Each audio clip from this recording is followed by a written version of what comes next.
They say the night James Earl Jones died, the world lost a legend. The deep, warm voice behind Darth Vader and Mufasa fell silent. News headlines called him an icon, a pillar of stage and screen, a voice Hollywood would never forget. But behind that unforgettable sound was a man who, according to those closest to him, spent his entire life hiding things he never dared say out loud. We all know the characters. We all know the voice. But what kind of life did that voice belong to? Few people realize James Earl Jones once wanted to walk away from everything, shaken by the tragic death of his wife. Even fewer know that for more than 50 years he chose not Los Angeles or Manhattan, but a secluded mansion buried deep in the woods of Pawling, New York, a place no press tours ever reached, where colleagues rarely set foot, and where it was later claimed he kept a secret he never shared publicly. After James passed away at the age of 91, something about that house refused to rest. The mansion was sealed. No new owner moved in. It never appeared on the market. And then on the night of September 9, his birthday, strange reports began to surface. Witnesses said a light in the study flicked on by itself, even though the electrical system had allegedly been cut off months earlier. A neighbor living just 300 meters away claimed they heard a low, raspy whisper drifting from the attic, eerily similar to Darth Vader, not the polished performance from the films, but something raw, as if he were finally saying words he had never been allowed to speak in life. Weeks later, a team of lawyers arrived to inventory the estate. Their job was simple: list the assets, divide the fortune. James Earl Jones's mansion, the woods, the recordings, the relics of a legendary career. But what they found in the library turned a routine legal process into a story people still argue about. The library itself was unlike anything the public ever saw. James bought the property in the winter of 1973, right after the Great White Hope carried him from Broadway into the ranks of Hollywood's immortals. Instead of buying a flashy home near the studios, he spent roughly $235, a huge sum at the time, on quiet, on distance, on a retreat at the edge of the woods. The house sprawled over more than 740 square meters, with 7 bedrooms and 6 bathrooms. But the heart of it was a circular library, lined with rare ebony wood. On the ceiling, an artist hand-painted Shakespeare quotes commissioned just for him. No press ever saw that room. Those ceiling lines, those dark walls, belonged only to James, the books, and the voice that made him famous. Behind that library, hidden from view, sat the voice studio, the room where he recorded lines for Darth Vader, Mufasa, CNN, and scores of other projects. It was said the studio was fully soundproofed and secured with biometric locks that opened only to his voice. Beyond that, according to one longtime housekeeper, there was something else, a basement space that never appeared on any blueprint, concealed behind a false bookshelf. The housekeeper claimed that on an October night years ago she saw James slip through that hidden doorway, clutching a dark wooden box, his eyes red and swollen, as if he'd been crying for hours. What he kept down there no one could say. The room didn't exist on paper. The door wasn't supposed to be there. And James never spoke about it. From 2016 onward, another part of the house changed. He suddenly locked the attic and barred staff from entering. Without explanation, he installed an electronic lock and tied it to an alarm system. The top floor went silent. No footsteps, no light, as if something had been sealed away that no one else should disturb. James lived in that mansion until September 2022, when he died at 91. The property was sealed. No for sale sign ever appeared. Estimates later put its value at over $3.2 million, but the house stayed frozen, an empty shell packed with more than half a century of memories and unspoken choices. When the estate lawyers opened the heavy oak desk in the ebony library, they discovered a hidden compartment beneath the third drawer. It didn't respond to keys or tools, only to a voice command. After several failed attempts, they tried playing a 1992 recording of James reading for a charity project. According to people who heard the story, the mechanism clicked open as soon as his voice filled the room. Inside lay a supplemental contract dated November 1977. It wasn't with one of the giant studios everyone expected, but with a much smaller production outfit from early in his career. What shook the room wasn't the money attached to it, but the implications. Lawyers on the scene described the contents as revealing a raw truth James had never shared publicly, a truth that, at least for now, remains locked behind legal walls and carefully chosen words. Today, the house still stands unsold and unclaimed. Locals say that if you walk past the library window on the night of September 9th and stand very still, you might hear a sound that doesn't quite belong to the wind or the trees. Whether that's superstition, grief, or something stranger is a question no one has fully answered. But to understand why a single piece of paper could silence an entire legal team, and why a mansion full of secrets still captivates people long after its owner is gone, we have to go back. Not to Hollywood, not to Broadway, but to a boy who almost never spoke. James Earl Jones's story begins not with red carpets, but with a chicken coop, a pencil, and nearly 8 years of near-total silence. He was born on January 17, 1931, in the tiny town of Archival, Mississippi, a place where skin color could determine whether you lived in safety or constant fear, and the voice of a poor black child was easy to ignore. His father, Robert Earl Jones, left before James was old enough to remember his face. His mother, Ruth Connolly, couldn't afford to raise him alone, so she sent him to live with his grandparents.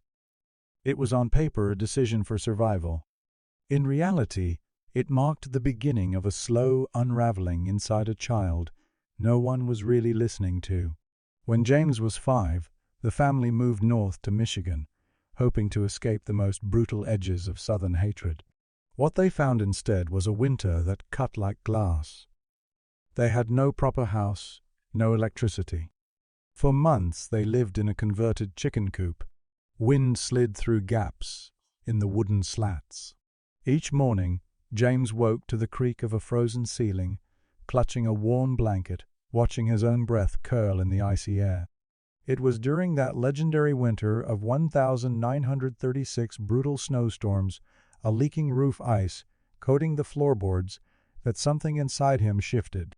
His grandmother later remembered a night when James, burning with fever, lay curled beneath the table. When he woke, his speech was broken. Words caught in his throat. Sentences crumbled halfway out. From that point on, he became more and more withdrawn. Every attempt to speak felt like his throat was being squeezed shut.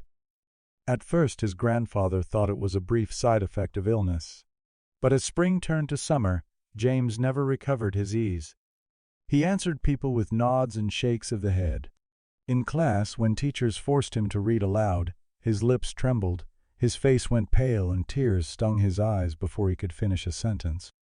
He developed a severe stutter. Saying even a single word in front of others became a trial he dreaded. He stopped trying. He didn't play much with other children. He avoided conversations. He whispered only to the animals, the dogs, the cats, the livestock, as if they were the only beings who wouldn't judge the way his words broke apart. One former classmate would later recall a moment that stayed with them for life. James was called to the blackboard to read. He stood there frozen for 6 full minutes. No words came. The room grew more uncomfortable with every passing second, until the teacher finally asked another student to take his place. James returned to his seat in silence. For nearly 8 years that silence defined him. Then, when he was around 12, a winter night brought everything to a terrifying edge. His grandmother, waking, suddenly said she heard the faint creak of the back door. When she stepped into the yard, she found James out in the snow, hunched and distant, his face drained of color, his eyes empty in a way that made her blood run cold, as if he had reached some kind of breaking point a child should never have to reach. She did not scold him. She did not ask a single question. She simply wrapped her arms around him and held on, understanding more from his silence than words could have conveyed. The very next morning she took him to school and made a quiet request that he be placed in the class of one particular literature teacher, Donald Crouch, the only person she believed might be able to reach her grandson. Crouch did something no one else had done. He didn't demand that James speak. He didn't force him to read pages out loud in front of everyone. Instead, he handed him poetry. First a single line, then a stanza, then an entire poem. James stood before the class, hands shaking throat tight, tripping over the opening words. His voice broke and snagged, but as he pushed forward, something unexpected happened. By the time he reached the final line, he read it cleanly. No pause, no stumble, no apology. For the first time in years, he delivered a whole piece from beginning to end without faltering. Later, he wrote in his notebook that it was the first time in his life he felt his voice had weight. It wasn't just noise or a source of shame. It mattered. It landed. Teacher Crouch noticed something else, not just that James could speak when guided the right way, but the sound of that voice itself. Deep, resonant, a tone like weathered oak or aged whiskey. This voice isn't meant for everyday life, he reportedly remarked. It was born to fill an auditorium. But life was not about to hand James an auditorium. In the late 1940s, he was still a black teenager in rural Michigan called cruel names for his skin in a school using textbooks left over from World War I. Dreams of the stage were treated as fantasy, at best foolishness, at worst. After classes, he worked the fields with his grandfather, cleaned stables, hauled water from the well. At night, when the oil lamp went out, he slipped away to the granary reading poetry alone in the dark. He wasn't reciting for pleasure. He was training, forging his voice into something he could depend on, a tool that belonged to him even when everything else felt uncertain. In 1949, James was accepted to the University of Michigan to study medicine, but after 2 semesters he quietly switched to drama without telling his family or friends. When pressed about why, he gave a simple answer: he couldn't stay silent any longer. At school, he remained reserved. His roommate recalled how James always carried a small notebook, filling it with lines of verse and thoughts he never said aloud. One night, a professor walked into a campus bathroom at 1 a.m. and found him rehearsing a monologue in front of the mirror, eyes locked on his own reflection, like he was trying to meet someone he hadn't fully met before. "I'm learning not to fear the sound of my own voice anymore," James said. Maybe that was the real goal he chased his entire life, not fame, not statues, but the right simply to exist through his voice. A right that the boy who once drifted toward the edge of despair was finally starting to reclaim. Yet before stage lights ever shone on his name, James Earl Jones would spend nearly 2 decades living as an invisible man at the center of America. From the late 1950s, after leaving the military, James Earl Jones threw himself into theater not because he saw a clear path to fame, but because he was still fighting to reclaim the voice he had almost lost as a child. He started with small, barely noticed roles on off-Broadway stages in New York, where black actors were usually cast as waiters, guards, or nameless figures who walked on, spoke a few lines, and disappeared. He stood nearly 6'3", with a presence that filled any room, and a voice that sounded like it had been carved out of a cathedral wall. But to many directors, he was still too much, too black, too serious, too powerful for the roles they were comfortable giving. At one audition for Hamlet, with a local troupe, he barely finished his first line before the director cut him off. Hamlet, they said, couldn't be black, and he certainly shouldn't sound like God preaching. Those words followed him all the way home. Not because they convinced him he didn't belong on stage, but because they exposed what he was really up against. Somewhere on that long walk, he realized something. "I don't need them to believe I'm Hamlet," he would later suggest. "I just need them to believe I'm human." Keep going, he split his life in 2. By day, he performed wherever he could, tiny productions, low payrolls that barely registered in reviews. By night, he worked whatever jobs would cover rent, janitor, dishwasher, at an Italian restaurant in Brooklyn, anything that kept the lights on. In the evenings, when most people were asleep, he returned to cramped rooms with peeling paint and damp walls and practiced Shakespeare alone. He recorded his voice on cassette tapes and played it back again and again. He wasn't just rehearsing lines, he was testing something. Could his voice still hold its own when no one else was listening? Could he trust it in those hours? The audience was just him and the tape machine and every replay was a reminder that he was building a weapon, a voice that could not be taken from him once he finally stepped into the right light. The first real turning point came in 1963 when he was cast in Othello at the New York Shakespeare Festival. This time, when he stepped onto the stage and spoke, the audience did not laugh or look away. They went silent. They listened. And when the curtain fell, the applause didn't sound polite. It sounded like release. Backstage director Joseph Papp took his hand and, according to those who were there, told him, "You don't need to ask for permission to speak anymore, James. You just took it back." That moment was more than a compliment. It was confirmation that the voice he had forged in barns and boarding houses could command a theater full of strangers. In 1969, his performance in The Great White Hope earned him a Tony Award and launched him into a new league. He was no longer just another working actor. He was suddenly a symbol, a black man, standing in a leading role in an industry that still hesitated to put people like him at the center of the story. The success put him squarely in the spotlight, but with it came something he had always feared, a loneliness that grew louder the more famous he became. In 1970, controversy erupted around an intimate scene between James and his white co-star Jane Alexander, both onstage and in the film version of The Great White Hope. The public focus turned harsh and obsessive. Some people treated the scene not as art, but as a transgression that needed to be argued over and condemned. In the middle of that noise, James made a choice. Instead of chasing more attention, he walked away from it. In 1973, he bought an old house in Pawling, New York for about $235, a fortune at the time. It wasn't a typical star mansion in Los Angeles or a glass-walled Manhattan penthouse. It was a secluded property tucked among trees and cold air, far from Hollywood's constant buzz. In one of his rare quiet interviews, he explained it simply, "I needed a place where my voice could echo without being interrupted." That property became his refuge for over 50 years. On the second floor, he constructed a soundproof chamber with walls reportedly over a foot thick. It had no windows, no main lights, just a microphone suspended in the air. To get in, you needed fingerprint access and a voice code.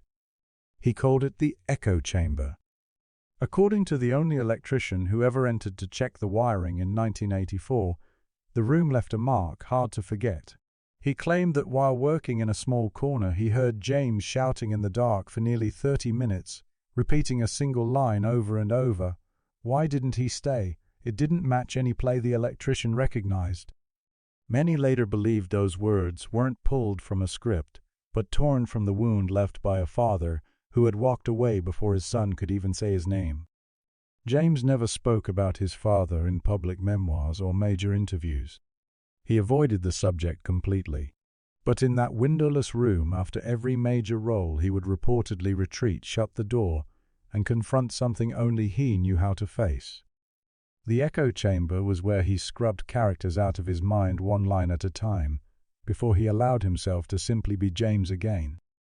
Then in 1977 he accepted what seemed like a modest job, voicing Darth Vader in a strange, risky science fiction film called Star Wars. The fee was around $70, a one-time payment. There were no royalties, no long-term cut of what the character might become. At that moment, it seemed like just another gig in a career built on steady, unspectacular work. No one, including James, could have predicted that this faceless villain would become one of the most iconic characters in film history. As the movies exploded globally and Darth Vader's silhouette became instantly recognizable, the decision to take a flat fee haunted him. In private conversations with colleagues, he was said to have sighed, "My voice lives forever, but me, I was only hired once." According to some who worked with him, that regret followed him back into the echo chamber. Alone in the dark with only the microphone overhead, he may have recorded thoughts he never dared share publicly, fragments of stories, confessions, fears, and questions about what it meant to have a voice that belonged to the world while the man behind it felt strangely disposable. Whether those recordings still exist and what they contain remains part of the mystery that continues to surround that locked room. In 1982, after more than 2 decades of living, mostly alone with his work, something shifted in James Earl Jones's life. According to those who knew him, warmth finally walked through the front door of the Pauling mansion in the form of actress Cecilia Hart. She was talented, sharp, and quietly steady, not dazzled by his legend, but drawn to the man underneath. Over the next few years they moved from colleagues to partners, and eventually to husband and wife. Together they built a quiet world that felt almost like it existed outside Hollywood time. With their son Flynn, they turned the isolated estate in Pauling into a true home.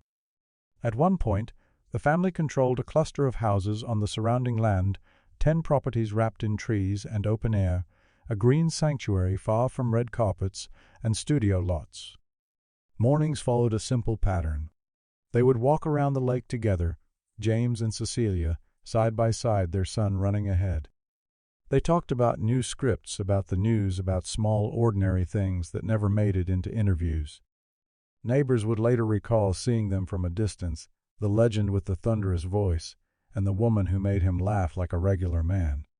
In those walks, James seemed to finally have everything he had once thought was out of reach: a complete family, a refuge, and a peace he hadn't known since childhood. But peace has a way of ending without warning. In early 2015, Cecilia felt a sharp pain in her chest and found a lump in her breast. At first she didn't assume the worst. Tests were run, appointments scheduled. Then the diagnosis landed like a blow: late-stage breast cancer. Suddenly, the man whose voice had commanded battlefields on screen was left in a position he could not control, watching the person he loved most fight something he could not argue with charm or overpower. The months that followed were brutal. Cecilia went through aggressive chemotherapy. Her hair thinned, then disappeared. Her strength drained away piece by piece. The mansion, once full of laughter, turned into a place where every footstep echoed.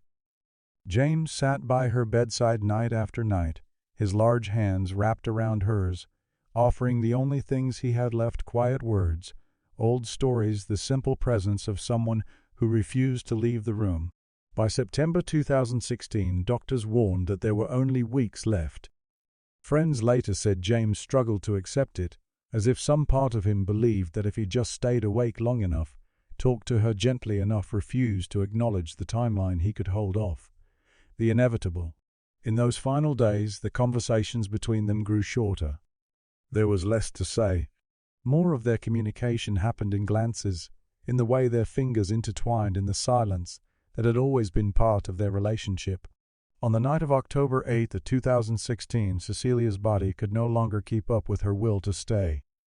Around 3:00 a.m., with James holding her, she slipped away. The man who had spent a lifetime finding and protecting his voice suddenly found himself in a house where the only sound he wanted to hear, hers, was gone. Something in him broke. The Pauling mansion, once a symbol of refuge, became a museum of loss. He left her room untouched. The sheets stayed unwashed, still creased where her body had been. An alarm clock went off every morning at the same time, chirping into emptiness. No one turned it off. In the bathroom mirror, he wrote a sentence each day: "Cecilia, I still hear your voice." It stayed there like a private memorial, a message to someone who could no longer read it. According to those who visited in the months after her death, the house felt frozen. James moved more slowly. He rarely invited people over. The echo chamber, the library, the hidden spaces, all of them now belonged to a man walking through his own memories, trying not to drown in them. In his final years, his body began to fail him. Chronic heart issues and lung disease made even simple pleasures difficult. The walks around the lake stopped. Instead, he spent long hours in a small room by the window, where Cecilia used to sit and read scripts with him. Medical staff came and went. His son Flynn stayed close, but their days were often dictated by medication schedules and fatigue. It was said that James tried to hold on to small habits, listening to old records, flipping through worn pages of Shakespeare, reading aloud to himself when he had the strength. But the man who once filled theaters with his voice now often sat in near silence, his breathing the loudest sound in the room. On the night of September 9, his birthday and the last year of his life, events unfolded that would later turn into whispers and speculation. According to the nurse on duty, James asked to hear one particular record, a lullaby Cecilia had loved. The nurse put it on. Soft music drifted through the room. No one knows for sure whether James truly heard it or if the sound reached him only as a distant echo. Sometime around 3:00 a.m., he slipped away. Flynn was not in the room at that exact moment. There were no final speeches, no carefully staged goodbyes. Neighbors reported that the night was unusually quiet. No cars, no visitors, not even the faint sound of celebration for his birthday. Just darkness and the constant hush that had settled over the property since Cecilia's passing. Later, some neighbors claimed that around the time of his death, a light on the second-floor study flickered on by itself, even though the house's systems had reportedly been set to standby. Whether that was a wiring glitch, a coincidence, or something people only remembered after the fact, no one can say with certainty. But the detail became part of the story folded into the legend of the house. After his death, the Pauling estate turned from a home into an inventory. Estimates put James Earl Jones's net worth around $40 million, spread across real estate investments, and the value of his body of work. Lawyers, heirs, and executors arrived to list everything: the mansion, the surrounding properties, the art, the recordings, the contract. It was during this process that the secrets of the library truly came into focus. In the ebony desk where James had often worked, they discovered a hidden drawer that did not respond to keys or tools. It was locked to his voice, a biometric system he had quietly installed years earlier. With James gone, the lawyers tried different methods. At one point, a relative reportedly mimicked his tone, but nothing happened. Finally, someone played an old recording from 1977, a clear, measured reading James had done for a small project. As his recorded voice filled the room, the mechanism clicked. The hidden drawer slid open. Inside, there was an old contract from that same year, not with a major studio, but with a small production company dating back to the early phase of his career. On its own, the contract was not extraordinary. What froze the room was the note scribbled in his handwriting along the margin: "Accept this role, but stay silent." Nearby, another line even more unsettling: "Let the voice live, not the man." For the lawyers, this wasn't just a stray sentence. It sounded like a personal verdict, a decision James had made early in his life that defined everything afterward. Take the work, give them the sound, and keep the rest locked away. Further inspection of the studio uncovered a recording stored separately from the others, labeled in a way that made it stand apart. People who were there said the drive or tape, depending on which version of the story you hear, was safeguarded, but never publicly played. Some speculated it held his final words. Others believed it might be a confession or a message to Flynn, or even a raw, unfiltered recording of whatever he had poured into the echo chamber over the years. No one, at least officially, has admitted to listening to it. And the gardeners claim that on the night of September 9 that he heard a low whisper drifting from the attic, something like Darth Vader's rasp, but softer, more human, only added fuel to the speculation. Today the mansion is valued at over $3 million. Yet no one lives there. The furniture remains. The second floor where he honed his voice and confronted his ghosts is still locked. Locals say that every year on September 9, if you stand near the library window and hold your breath, the study light flickers and a faint murmur rises from somewhere above. Maybe it's old wiring. Maybe it's imagination.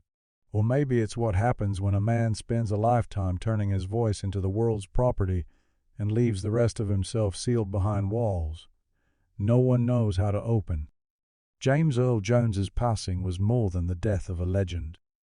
It marked the end of a life spent balancing between visibility and silence, between the voice everyone owned and the man almost no one truly knew. The assets he left behind are easy enough to measure in dollars. The secrets, the notes, the recordings, and the strange systems he built to guard them are not. So the question lingers: if someone finally unlocks that unfinished recording, or fully reveals the meaning of those handwritten lines, "Let the voice live, not the man," will it change how we remember him, Or will it simply confirm what his life already suggested that, in Hollywood, it's often the voice, the image, the myth that is treasured while the human being behind it pays the quiet, devastating price? If you know someone whose life or personality mirrors this story, share their name in the comments.